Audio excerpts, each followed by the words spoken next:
Chapter 4.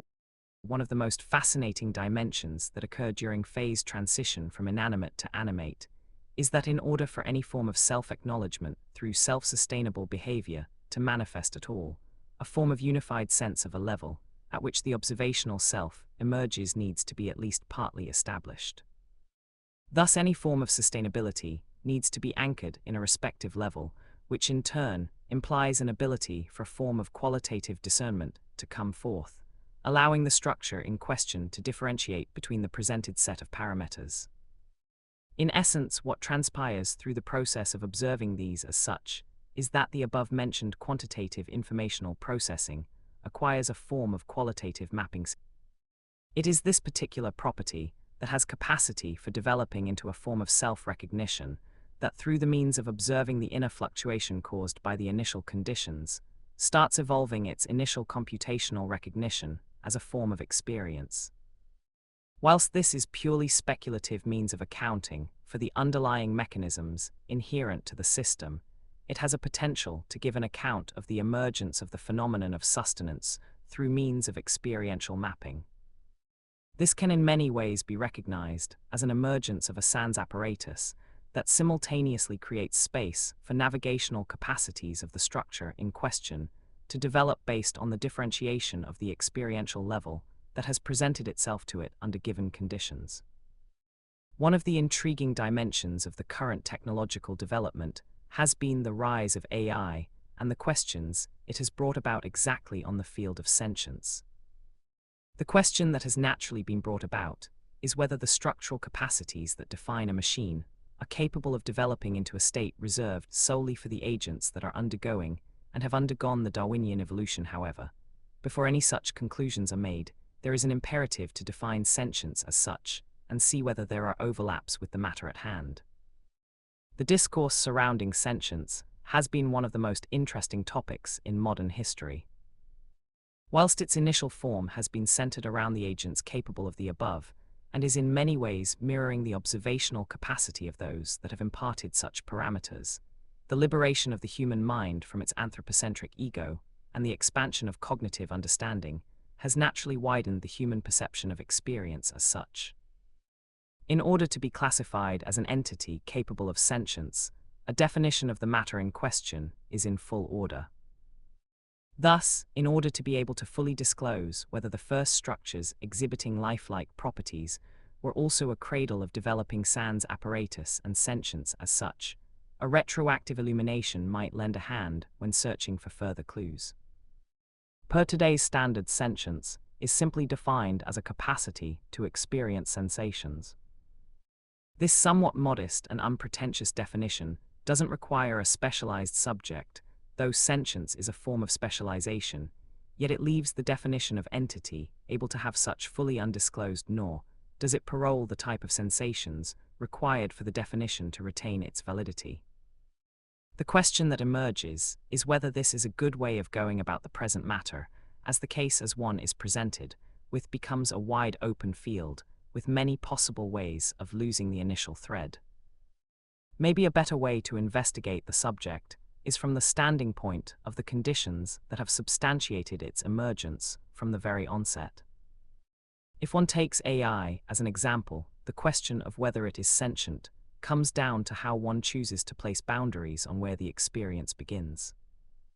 In many ways, the electromagnetic forces that govern the machinery are also within the capacity to induce sensations without the need for subsequent algorithmic programming to take place in order to define and structure the future sentient capacity. In many ways, the level 0 of human experience, the one where the body isn't affected by any task that would parole its sentience, is what is at the core of what being alive can entail. Thus, the body as a unit or an entity has a wide array of sensations, produced as the result of the network consisting of individual cells and interpreted by one's own mind, that reflect the complexity of the body as per developed throughout the process of evolution. As such, what without any questions underpins the human sentience is based in the operational capacity of a single cell, that through the signaling network it establishes with the surrounding neighbors, establishes a complex set of emergent phenomena, all bearing the name of sentience. Going back to the initial investigation of how did this develop initially brings one back to the question of self-sustenance as exhibited by first lifelike structures, such as RNA is considered to be. If the structure at hand is to be able to exhibit capacity for self-sustainability, it has to, on the level pertaining to its capacity, exhibit a property for having experiences aligned with the above. As such, what becomes of unprecedented importance is that the phase shift that categorizes the transition from the quantitative underpinnings towards the qualitative level of descriptiveness, as related to the underlying informational capacity and the reactivity that governs all subsequent occurrences, to a state at which the structure at hand starts defining its own experience anchored in the emergence of self-sustainability. Thus, the very experience resulting from a phase transition that pushes the structure in question towards self-sustainability can in many ways be regarded as the emergence of sentience. The main argument for this is that despite that the mechanisms of how this comes about are still veiled and are yet to be explored and examined, the very fact that a form of recognition has developed in such a way as to warrant catalysis of foreign structures to nucleic acids needed for structures' sustenance is a token of development of sensational experience. Without such, there would be no recognition of a level that warrants its own sustenance, and no recognition that on a structural level additional building blocks are needed for further development to take place. As it goes almost without saying that the experiences and sensations are intimately connected through governing and sanctioning each other's existence. It seems that if one looks at the phase transition, what becomes fairly evident is that a form of sensation needed to occur before any experience warranting subsequent action of sustainable character could ever develop.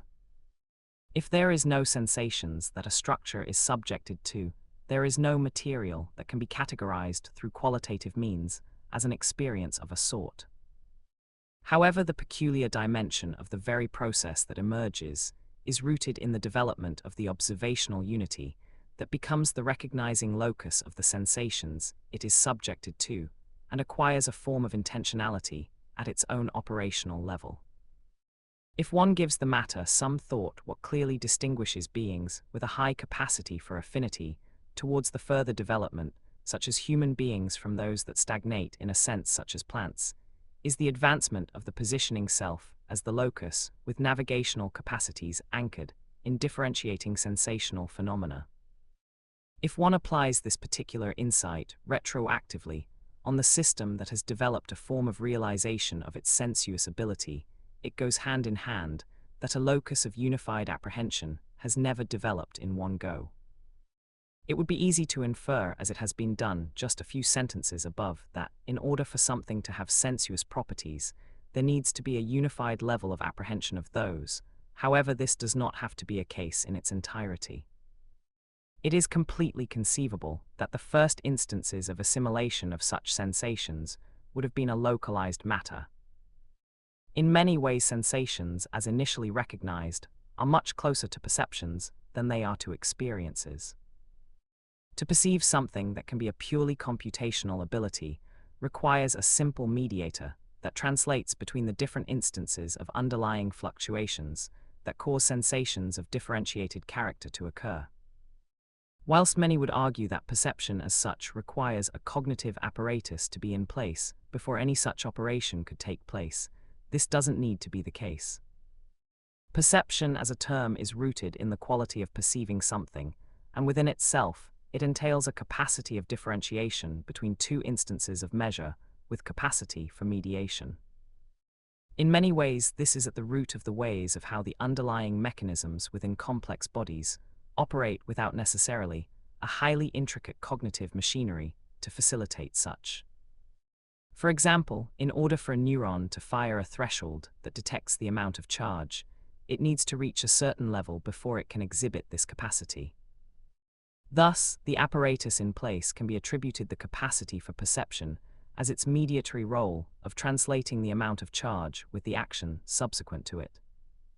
However, experience as such is a bit further away, but not too far in complexity from sheer perception, as it requires yet another set of operational intricacies for it to come into being. In many ways, sensation, perception and experience can be looked at as a gradient on the scale of developing complexity, and in an emerging centralization that will in due time come to emerge as an organizational locus of all three. Thus, as the time passes, the sentient levels would have expanded in such a way as to connect and create a governing unity that would assimilate these under an umbrella of its own goal-directedness, based in individual sustenance. It is first at that point of development that the sensations could transcend into experiences. What distinguishes the two is that on the evolutionary scale, where a structure develops through a process of selection into a diverging complexity, the recognition of sensations and translation of these into an experience is the first requirement for further developmental complexity. What must have occurred for this to come into being is the first level of translation of the sensations of the initial sort, through the means of the underlying processes into the one, through which these sensations have been assigned a value under the parole of goal-directed sustenance. It is first under the guidance of such that the sensations as detected or perceived transition into experiences, as defined by the unitary locus, that now governs the transcendental quality of the process as a whole. What is meant by that is that these are the first instances where evolution emerges from abiogenesis, through the act of an all-directedness anchored in self-sustainability. In essence, it is first when the structure acquires intentionality, as the one described as per above, that everything else starts to emerge. Why did this come to happen? How did this come to happen are still just some of many mysteries that are yet to be resolved. However, the moment in time warranting such transition becomes a fairly interesting one in evolutionary history, marking its very onset. As the unified locus that recognizes itself as that which is subjected to the sensations emerges, it does so through the means of mapping its own experience that transcends into aligning the matter in question against the backdrop of the developed intentionality. If one is to look at the evolution and extrapolate one key point that governs the process, it is this anchoring in furthering differentiation under the parole of its own continuity. Thus, when this comes forth, the initial structure has now, as the locus of sensations, gained a benchmark for comparison with the capacity to organize these in accordance with the established intention. The amount of implications entailed within such is almost incomprehensible, as this becomes the center from which the evolutionary process gains its complexity. One of the most peculiar dimensionalities of the process, as such, is the emergence of intentionality as anchored in the goal-directedness. However, the odd thing about the process is not its emergence from the initial conditions, but the incessant dynamism that is entailed within it. It seems that this manifestation of intentionality anchored in perseverance is the one that acts as a unifying factor under which the sensuous capacity, as manifested by the new set of conditions, develops into the capacity for navigation towards the continuous sustainability. What comes about from this emergence is structural capacity for discernment and categorization, of sort where the first instances of the binary emerge. If perseverance has now been established as the center of the goal-directed behavior, then everything that comes along is based on the following discernment of whether something is good for it, or in other words constructive, or if it was detrimental for it, and as such threatens the established structure.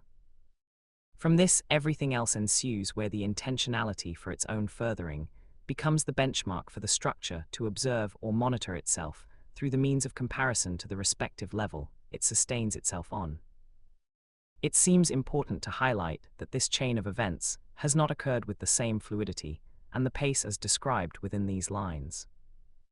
The first occurrence of lifelike structures has been pinpointed to approximately 1 billion years after the planet Earth started forming, and the occurrence of the first multicellular organisms has taken place some 3 billions of years later, around 600 millions of years from now. If one is to look at the process of evolution, it appears that it is subject to constant acceleration, as it seems that the time spans between the occurrence of more advanced species are shorter and shorter further down the timeline, with the potential culmination in AI. As the initial structures have developed intentionality within the respective capacity, sanctioned by the structural composition, the benchmark for discernment becomes the next important step in the evolutionary development. It is quite interesting to observe that evolutionary development becomes a process that is essentially a reduction to a simple binary that exists within every node of the decision process. The initial progress might have been quite painstaking and rudimentary at the every onset, where the actions undertaken have been in conjunction with the choice of action or non-action, especially in the stages subsequent to the emergence of the first organisms. This capacity for choice-making is as such one of the most relevant occurrences for further evolution. Whilst the branching decision tree is of undisputable importance for further proliferation, examining the underlying implications of such coming into being or emerging as such is not to be underestimated either. If one examines what it means to be able to make a choice, it becomes fairly evident that it is undoubtedly intertwined with a somewhat complex operational apparatus. The action of the choice-making is governed by a set of procedures that within their own capacity entail yet another set of intricacies that are in their essence closely connected to the cognitive capacity, as exhibited by species with a more complex cognitive constitution, yet it is somewhat of a true wonder of nature in its initial occurrence.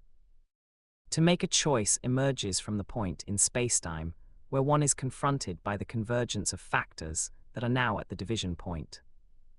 Each of them represents a branching function, where the parameters entailed in the initial dimension prior to branching are of such character as to diverge at a point where the ensuing implications create scenarios differentiated to the degree of complete divergence. Every choice is inevitably a set of operations that within itself carries a necessary comparison, where within a certain dimension of time, the agent facing the branching function is subjected to consideration during which the task at hand lies in the discernment and differentiation of the parameters entailed in the branching function as perceived by the choosing agent. Thus, when faced with a choice, the subject in question within the capacity, as provided by respective structure, examines the entailed dimensionalities and future prospects before a decision is made. This might seem evidently implied, however. In order for choice to occur as such, several dimensions need to be at the functional level before any prospect of choice can take place. If one considers comparison, where one set of operations is aligned and weighted against another, the first aspect that governs the function is the one of memory. In order for a comparison to take place, the agent subjected to such needs to exhibit a certain capacity for memory that exists as an autonomous function within the structure in question. It becomes quite clear that the act of comparison is anchored within a capacity to remember what is entailed within the respective value judgments before and during choice making for any such instance to occur. If one is to choose between two balls, one red and one blue, one needs to have a certain degree of comprehension of the outcomes of the implied actions as much as one needs to have a capacity to differentiate the two. If the capacity for such isn't readily available, choice-making could in praxis still come to pass, yet it will adopt a form of a completely randomized event. Furthermore, if the memory of the initial value judgments entailed within a choice isn't in place to a sufficient degree, the act of comparison and subsequent choosing falls apart as the predicted outcome becomes irrelevant due to the lack of ability for further inference. In a sense, the outcome of the undertaken choice, and even the very act, loses significance, or at least within the initial intention and the subject's capacity for own navigation. As such, a form of memory that allows for retention and comparison of the parameters necessary for the respective choice to take place is the one that governs the capacity of choosing as such. It is interesting to observe what occurs in one's own head on the operational level during even the simplest choice. Firstly, one thinks of the two sets of values that have arrived at a divergence point and the parameters entailed within the respective branches, alongside the one that they have diverged from. It is peculiar to notice that the human brain has an ability to conceive of several aspects, whilst simultaneously holding these in vivid memory, as weighing one against another, and contemplating the future course of action takes place. Of course, this is a complex set of operations that, as we are now familiar with, happen on a quantum level that the human brain operates within. However, every dimension of human existence has its starting point and the onset of life, though seemingly quite rudimentary at the first glance, covers a complex set of operations that govern all further actions. It is quite peculiar to think, and may be somewhat challenging, to accept that the initial structures had the capacity for memory and respectively comparison. However, the proof of such lies readily available within the dimension of the catalytic process that creates the nucleic acids needed for RNA's further proliferation from other molecular structures. As such, the act of choosing is first and foremost rooted in the intentionality within the occurrence of self-sustenance. It is not necessary that the structure at hand remembers the state outside the level it is attempting to retain itself on, yet if the sustenance is key to life, then what becomes evident is that there is a clear distinction that incites behavior when the structure is affected by a decline in energy or source of nutrition, thus the need for nutritional uptake that distinctively occurs on the level of initial microorganisms and follows further evolutionary complexity. Thus, the catalytic activity that conjures nucleic acids for further structural proliferation is a form of active choice, making which acts as a visible indicator of intentional behavior and clearly exhibits capacity for memory and differentiation. In order for such activity to occur to begin with, it needs to be anchored in the intentionally, as the one of self-sustenance is, and secondly support a form of memorization in order to be able to distinguish within the desired set of actions. It is interesting to observe how this level of self within self-sustenance emerges in the form of the foreign structures, catalyzed to nucleic acids, adopt a role of a sign that displays structural ability to discern between self and not self, and transform the outer surroundings into a form which assimilates and tailors such in accordance to its own structural needs. Another interesting dimension surfaces in the context of emerging ability for comparison. It is beyond any doubt that every act of choosing is anchored in the act of comparison. Needless to say, one can't choose without a preceding aspect where that which is at stake is measured against one another. As one starts to understand the emerging complexity of the operational apparatus warranting even the simplest set of functions entailed in the phase transition between the animate and inanimate, what becomes evident is that even a simple action is defined by a certain amount of implicitness. If one takes the act of choosing as an example, it is clearly evident that a choice can't be made without several value judgments entering into the equation and existing simultaneously as a part of the pool to be assessed in accordance to the parameters entailed in the original intentionality. Thus, every such action is intimately connected to the function of comparison, which through means of aligning dimensionalities that define the branching of the function, and thorough the act of consideration, arranging these in accordance to the value, as measured against the desired intention. For example, if one has decided to purchase a new car, the point that incites a purchase will be the point that defines the branching function. The two potential branches mark the choice that will have the biggest impact on the later outcome. An instance of such can be differentiation of whether to purchase an electrical vehicle or one that works on diesel.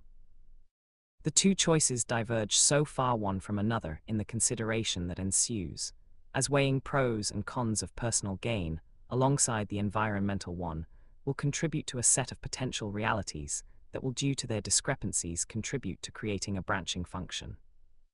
As one becomes involved in the act of choosing, several factors are set up one against another, as one comes to attach a form of measurement to the parameters entailed in both choices. Pros for electrical vehicles naturally hold the environment in very high regard, whilst one may, for example, be very much captivated by the sheer aesthetics offered by the cars still operating on fuel. Thus, what comes subsequent to any event where a choice comes along, as a next natural step, is an act of comparison anchored in something much more interesting, namely, the act of categorization contingent upon the means of measurement. If one is to choose in accordance with a future goal in mind, the action of weighing is anchored in the identification of one set of value judgments against another, and subsequent correlation of the two within the desired outcome. Every choice as such acts as a point in spacetime where parameters that are equally value judgments in themselves and come together to form such are assigned values one next to each other and simultaneously against the desired end goal. Thus, every such parameter acquires significance through the means of being measured against the initial intention, the one of sustenance. The peculiarity of the situation is tightly connected to the initial conditions that life has emerged from. For a mind that hasn't gone into the weeds of things, the question of abilities that surface as soon as one starts unpacking the emergence of lifelike properties can quickly become the one that can be somewhat hard to accept. The complexity of the matter at hand has, throughout the development of mankind and human cognitive abilities, been the one connected to the mythical, mystical, and anthropocentric. However, the shape of such has also been reflective of the limitations of the evolving mind. This particular question becomes quickly entangled precisely with the content described above, namely the one of measure and categorization. The current efforts and progress made within the field of robotics and AI has to a certain extent aided in the demystification of the phenomena of the creation, or at least evolution of cognitive abilities, precisely through the means of creating algorithms that rely on the means of assigning values to judgments and categorization of such. Thus the scenario is somewhat of a similar kind, as in the context of abiogenesis, differing in the lack of an obvious creator in the context of the former. If something acts as proof that the initial organisms exhibiting life-like properties have been the cradle of developing measurement and categorization, it is the process of evolution that has throughout its unfolding been an amplifier of the exact capacity. This in turn poses an interesting question, namely the one of memory and structural capacity for short and long-term memory storage. One of the biggest challenges that emerge when tackling the issues of life emerging is the one of the perceived structural simplicity set against the complexity of the tasks at hand. However, it seems that this particular view is a somewhat outdated one. To the human mind, up to a certain point in recent history, size has been a guiding parameter when it came to assigning values and structuring the capacity for complex tasks. However, this has been disproved many times over the last decade. This particular development can be looked through the lens of retroactive confirmation, as it has become fairly evident that size, when posed against structural complexity, does not follow the infamous rule, the bigger the better. Thus, going back to the initial account of the developing set of life-like properties, if a structure such as RNA, and later on a microbe, which is acknowledged as the first organism with the property of aliveness defining its being, have the capacity to differentiate between self and not self in accordance with its self-sustenance, then it is beyond any doubt that the organizational capacity as manifested per the act of categorization is readily entailed in the very core of the evolution. In many ways, one can look at the initial catalysis of the foreign molecules into nucleic acids as the process of selection and categorization anchored in the act of recognition, all of which are emblematic of life as witnessed per today's date. The question that emerges from the above is whether there is an acceptance for speculative theories that imply that the very instance of the above-mentioned catalysis is the first instance of the distinction between self and non-self. In many ways, the very occurrence of the catalytic activity implies so. However, the manifestation of such first gains authority in the context of emerging microbes. It seems that the introduction of a lipid membrane is the first instance where the differentiation from the surroundings becomes widely accepted as the clear indicator of the encapsulation process. In such a way, the membrane adopts a role of the boundary that now clearly distinguishes the process emancipated from its environment and poignantly acts as a distinction of that which is now regarded as an unique occurrence of life, as such from its surroundings of inanimate character. One of the most interesting dimensions of life are anchored in the development of an apparatus that has turned purely quantitative relationships into ones where a form of meaning emerges. In many ways, human species is a culmination of the branch of the process that has throughout evolution been aligned with the comprehension of such in the context of survival. If one looks back on the evolutionary process, it appears that the species that have come farthest on the ladder of development to the point of achieving high complexity dominance over its own presence, and the respective surroundings are the species that have developed the ability for recognition of meaning and navigating such. In many ways, life is exactly this peculiar dimension, where the dynamics of the process doesn't solely emerge as the quantitative exchange between the different systems, but also emerges as a recognition of such exchange through the lens of categorization and territorialization of value judgments anchored in the navigational capacity. It is this very notion that provides ground for observing every instance of emergence and materialization through the semiotic lens, namely as the human existence, and as such existence of a complex cognitive machinery, has proven that its proliferation and survival is highly dependent on the understanding of the meaning emerging from any given instance. One can utilize this to observe the evolution as such through the aspect of development and recognition of meaning, translated to.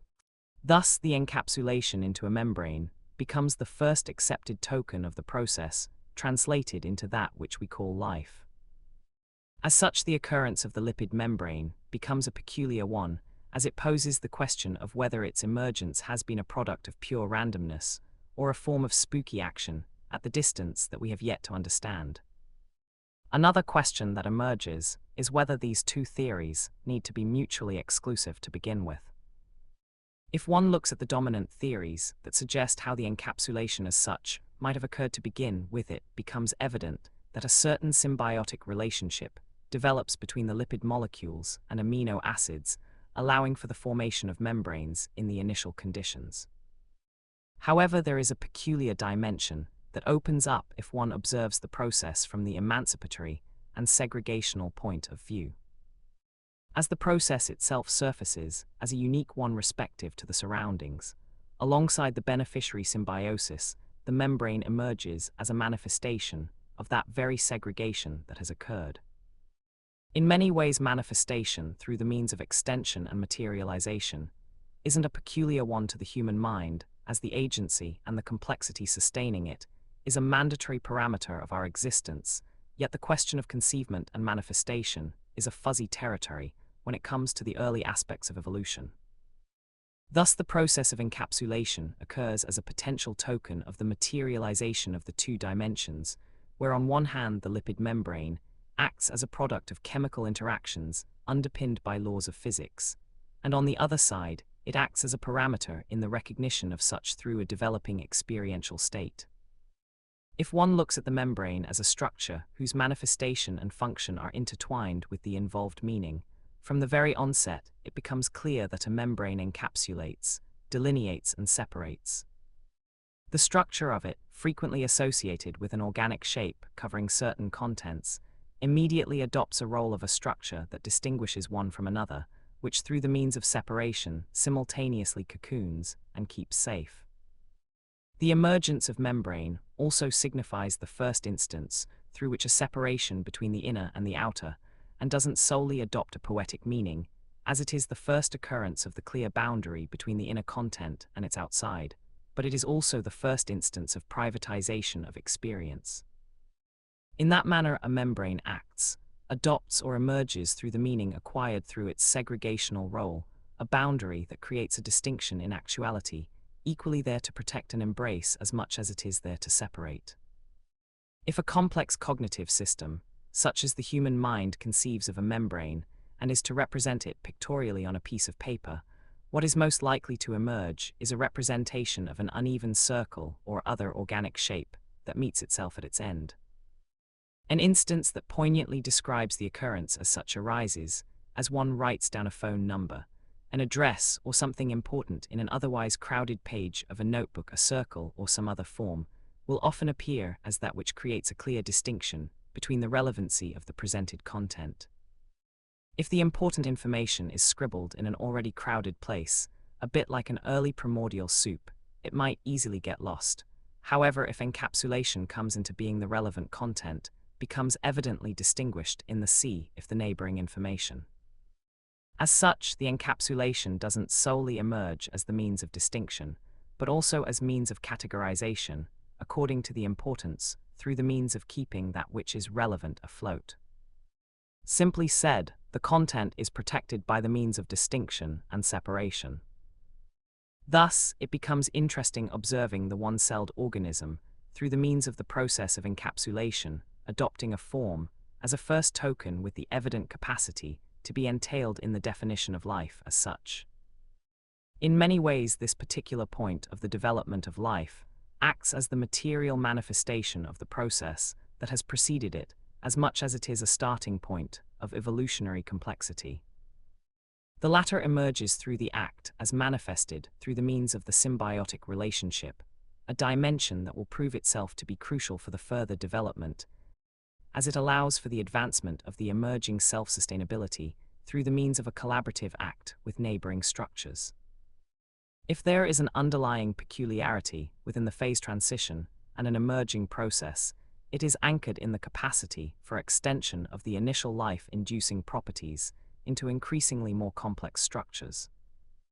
If one looks at the initial microbe capable of self-replication and compares it with first instances of a fully operational cell, it becomes interesting to observe the organizational capacity that surfaces through which the signalizing within the cell allows for emergence of the same attributes. Whilst this particular instance of the development on a physical and biochemical plane is yet to be accounted for in detail, the extension of the process as such becomes an intriguing matter. In many ways it seems that the developing capacity for self-sustenance through the means of categorization and organizational behavior exists simultaneously within the dimension of extension, a property that appears to become amplified the further one comes in the evolutionary chain. It is fairly interesting observing the encapsulation through the lens of extended goal-directedness and the first instance of the privatization of experience. The main aspect of the evolutionary process is to be found in self-sustainability anchored in the ability to differentiate and regulate within the informational flow as accounted by the respective cells. If one was reluctant to attach various terms such as self-accountancy and self-recognition to the initial structures exhibiting lifelike behavior, the emergence of a cell places one on the safe ground when operating with such concepts. The structure that is defined by its inner content now exists within a clear differentiation from the outer surroundings, allowing for further mapping of its inner experience within the dimension of self-sustenance. Thus, this becomes the first instance in point and time where the means of quantitative interactions, governed by informational exchange, develop into qualitative inference, and as such acquire a form of meaning relevant to the system at hand. What emerges from such is the question of the accountancy of the self and subsequent development of regulatory tasks. It is not inconceivable that the system starts recognizing itself through the means of accounting for the inner fluctuations caused by the movement within the biophysical and biochemical spectrum, and as such assign value judgments to these within the respective capacity, establishing a form of governance reinforced through the intentionality anchored in self-sustainability. It is the very dimension of encapsulation which is the one that allows for further navigational capacity to evolve to the extent as observed today. By mapping its inner experience, the cell starts differentiating between the types of impressions presented to it as a locus of such. The membrane that delineates the inner process occurring within the cell allows for an experience of the self to emerge, and as such provide a consolidated apprehension that the structure can anchor itself within. This can be regarded as an emergence of a unified level that acts as the point of self-identification that adopts a role of a benchmark that all further experiences are categorized from. A way of conceiving this is through the means of recalling that at the fundamental level, everything dissolves into waves that move, and as such localized conditions have through the various means achieved a form of materialization that is contingent upon the wave inference and subsequent exchange between emerging structures resembling a clockwork-like mechanism. This is what is meant by the purely quantitative level of description which underlies every subsequent materialization. The parts are moving, yet their meaning is not translated by any other agent that would employ such observance in a goal-directed manner. Thus the interaction and exchange between particles and their respective structures happen in a randomized sequence without any guiding intention.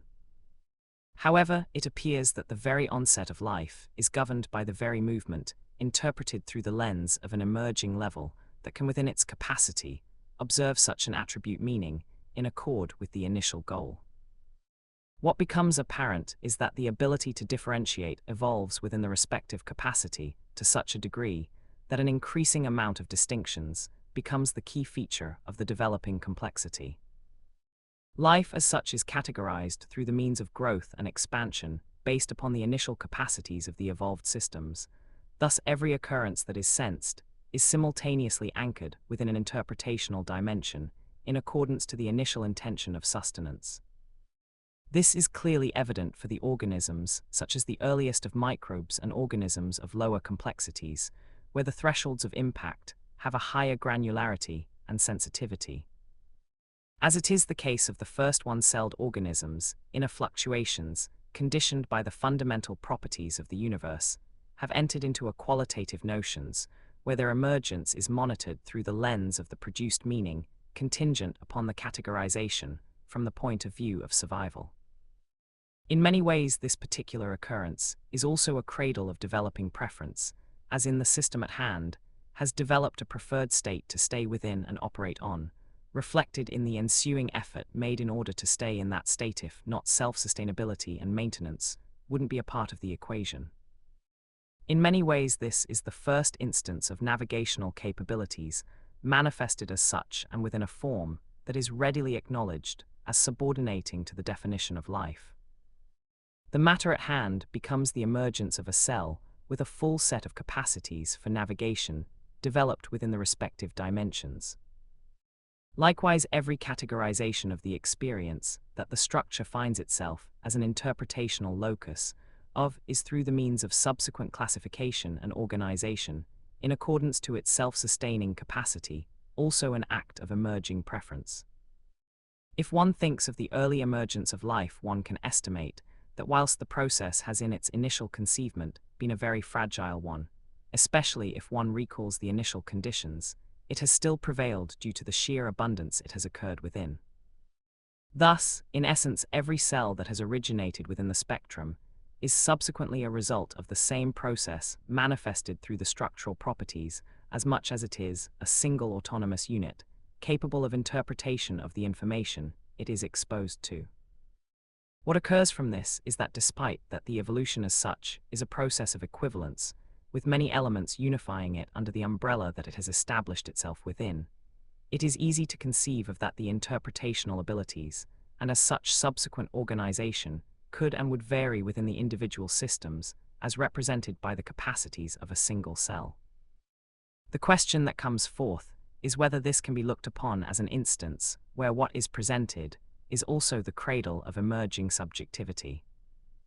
It is not inconceivable to imagine that if every cell took a slightly different approach to the problem, solving arising from the task of goal-directed behavior anchored in self-sustainability, that approach as connected to the individual cell would be of such character that the subsequent unfolding would enjoy a great variety. In many ways, one can observe this as the starting point for the complexity present at hand today. Of course, the emergence of subjectivity wouldn't be necessarily connected solely to the individual interpretations and organizational preference, but would also be an extension of the external conditions tightly connected to the interpretational ability of the exposed system or agglomeration of such. Thus, what becomes evident is that a dimension of sustenance is closely connected to the structure acting in such a way as to facilitate its survival on the respective level of recognition, supported by the cell's capacity for individual inference. Memory and categorization play a crucial role in such instances, and it is fairly interesting how both of these concepts can exist on a fully operational plane without prior existence of a cognitive system. To the most of the general public memory, and the complex set of operational tasks closely related to it, exists solely in the context of the cognitive apparatus, as the one found in the organic systems such as animals and human beings. However, that is far from the actuality of existence. It has long since been proven that non-organic structures that fall outside of the category of what is commonly perceived as life have capacity for structural memory. A recent contribution in the field of quantum computing has disclosed an existence of a certain type of quasi-particles, called anyons, with capacity for memory storage within the spectrum of non-fungibility. Whilst particles such as electrons and neutrons can be readily exchanged one for another, as there is no inherent memory that records exchange as such. However, anyons act within the capacity within which the sequence of exchange is recorded within the respective capacity for memory. In many ways, memory is a fascinating subject matter that will continue to elude as long as the mapping of the structure of the universe takes place. However, every navigational capacity respective to the structural constitution within the spectrum of emerging life will have a close association with a form of memory. This, of course, becomes one of the fundamental questions, as it alludes to the proposition that a form of memory is one of the fundamental underpinnings of the universe as such.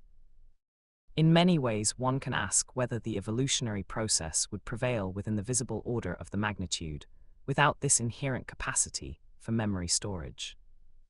If memory is to be observed and grasped as such, it is through the lens of an experience stored in such a way as to govern the recovery of the initial impressions, if such action is required. Thus, for evolution to occur, a dimensionality that facilitates the above must have taken, and still takes the place within the structural organization of the universe and all matter within it. In many ways, there would be no evolution without memory to govern the navigational capacities of the developing species. In the initial conditions, and throughout most of the evolutionary process, and its outcomes, the memory that surfaces is quite rudimentary compared to the one that the human species operates on. The original systems, such as the cells in question, would exhibit capacity for memory almost entirely in the context of a simple binary, where the sans impressions would have been anchored in accordance with good for the cell or bad for it. However, for any such structuring of experience to take place, a dimension that entails the act of comparison would have had to emerge simultaneously, circling back to the definition of life contingent upon the act of self-sustainability as contained within the evolutionary development based on the navigational capacities. It is somewhat peculiar to notice how a very simple structural differentiation towards a system with the capacity to ascend from the most rudimentary to highly advanced is that which heralds the arrow of time entering into the semiotic context. Time as such is a fascinating dimension on its own. In many ways it exists within the linear spectre, as described by the second law of thermodynamics, governing irreversibility of the actions undertaken described through the means of entropy. The simplest example of this is as in the case of coffee and cream, where the two mixed together can never go back to the previous state. Thus the action is irreversible. It is interesting to notice that all states subsequent to the moment of mixture adopt a role of a token mirroring the underlying forces that determine the movement of such. In many ways, the same parameters can be applied to the evolution where every change is a manifestation, and frequently a materialization of the faculties that have preceded it. What becomes important to note is that the dimension of change, as defined by the choices undertaken, becomes a denominator reflective of a linear flow without a capacity for reversibility. In many ways, the emergence of life can be observed as a simultaneous awakening of the systems in question to that irreversibility and the impact that every choice entails. This, of course, is what the conventional thought would call passing of time that acquires its relevance in the context of the apprehension brought about through the complex cognitive apparatus. Whilst a flair for dramatic literature would potentially deem this as an emergence of time, this would be far from actuality, as the dimension of time became the fundamental component of the universe in the aftermath of the Big Bang. However, the universe prior to human understanding has never operated on the set timescales with meaning attributed to them. As most of the fundamental particles are in their essence fungible tokes, they are readily exchangeable one for another. The time as such doesn't acquire the meaning as embedded within the recognized sociocultural concepts, until a structure capable of perceiving the change and categorizing it as such emerges. In this way, the value judgments that occur against the backdrop of exhibited self-sustenance act as a mapping system, not solely of the undertaken trajectory, but also. Thus the time acquires importance through the meaning, imparted in the context of change and exchange, materialized within the perceived actuality. It is interesting to note that every instance of stored experience simultaneously adapts a role of a measure of time. The same occurs within the dimension that allows for an act of comparison to take place.